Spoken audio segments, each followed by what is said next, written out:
Setiap kita akan berpindah.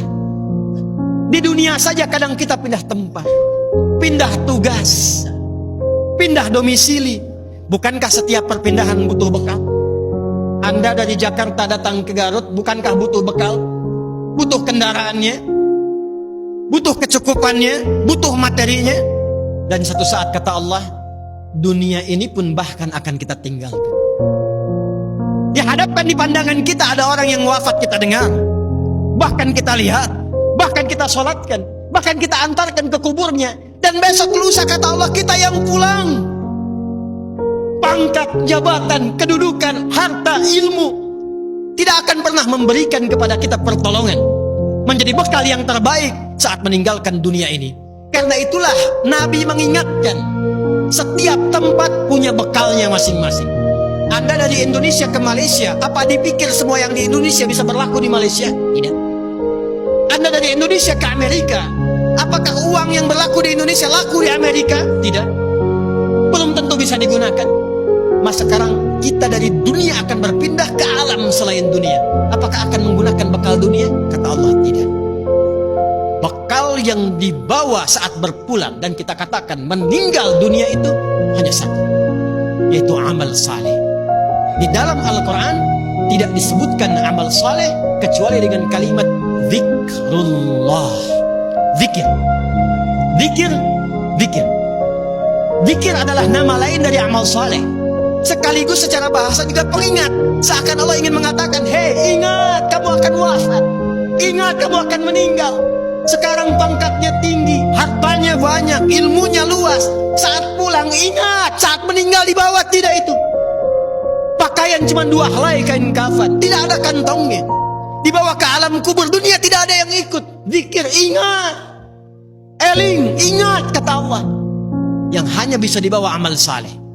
Karena itulah ketika Allah meminta kita menunaikan amal saleh, semua amalnya disebut dengan zikir. Bukankah kita diperintahkan menunaikan salat? Salat dalam Al-Quran disebut dengan zikir.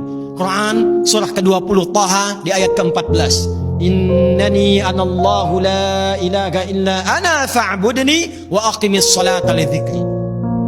Baca Quran, Quran disebut dengan zikir. Quran surah Al-Hijr di ayat yang ke-9. Inna nahnu nazzalna dzikra wa inna lahu lahafizun. Menghafal Quran disebut dengan zikir. Disebutkan 4 kali di surah Al-Qamar ayat 17, ayat 22, ayat 32, ayat 40. Walaqad yassarnal Qur'ana lidzikri fahal mim muddakir. Doa itu amal saleh disebut dengan zikir. Quran surah ke-7 Al-A'raf ayat 205. Udhkur rabbaka fi nafsika tadarruan wa khifatan wa dunal jahri minal qaul. Anda setelah salat mengucapkan subhanallah, alhamdulillah, Allahu akbar, itu zikir. Quran surah ke-4 An-Nisa ayat 103. Fa idza qadaytumus salata fadhkurullah. Maka kata Allah, ingat, kalau sudah sampai akhir pekan itu, yang dihitung jangan cuma dunianya. Berapa ya harta yang dikumpulkan selama kerja ini? Di pasar berapa keuntungan yang diraih? Di kantor berapa omset yang didapatkan? Berapa pangkat yang sudah diletakkan di pundak itu? Berapa ilmu yang sudah diraih? Kata Allah, ingat, saat meninggal apa bekal zikir yang telah kamu siapkan. Bahkan jangan-jangan sampai sekarang pun, puluhan tahun kita hidup, untuk sholat pun belum mampu mengenal, mengetahui, memahami apa yang kita baca dalam sholat kita. Bahkan diberikan usia yang banyak pun, jangankan menghafal Quran, untuk baca pun masih belum punya waktu. Hadirin, anak-anak sekarang, kami katakan kepada Anda, saya membimbing anak-anak penghafal Quran. Ada yang matanya tak mampu melihat. Ada yang otaknya lumpuh. Usia 3 tahun, 4 tahun, menghafal Quran. Sampai hafal 30 juz. Dan ketika kami tanyakan kepada mereka, kenapa Anda menghafal Quran? Mereka katakan, untuk menjadi bekal ketika berjumpa dengan Allah subhanahu wa ta'ala. Ada seorang anak matanya buta. Orang katakan buta, kami katakan ditutup matanya oleh Allah supaya tidak memandang maksiat.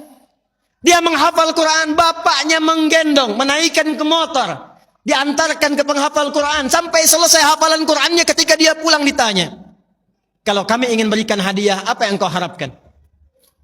Kata beliau, saya hanya ingin doa saja. supaya Allah meringankan hisab saya di hari kiamat. Saya ingin katakan, ya Allah, saya mengakui saya banyak berbuat dosa. Maka mohon dengan Quran yang telah hamba hafalkan ini, kurangi hukuman kami ya Allah. Ringankan hisab kami ya Allah.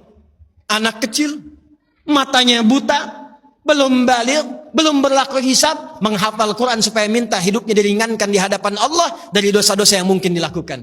Anda diberikan 40 tahun, 50 tahun, 60 tahun. Kalau sampai detik ini mengharapkan surga Firdaus, tapi belum serius mencari bekal, maka dengan cara apa lagi dan berapa lama lagi Allah memberikan kesempatan kita untuk mendekat kepadanya. Karena itu insan beriman, bangun kekuatan, bangun silaturahim, jauhi sifat terpecah belah, jauhi polarisasi, satukan cinta di antara kita. Setelah itu tingkatkan ibadah kita, niatkan setiap pekerjaan kita untuk mendapatkan ridha Allah Subhanahu wa taala, dan setiap tempat yang kita pijak, pakaian yang kita kenakan, kelak semua akan bersaksi di hadapan Allah. Itulah ikhtiar dan ibadah kita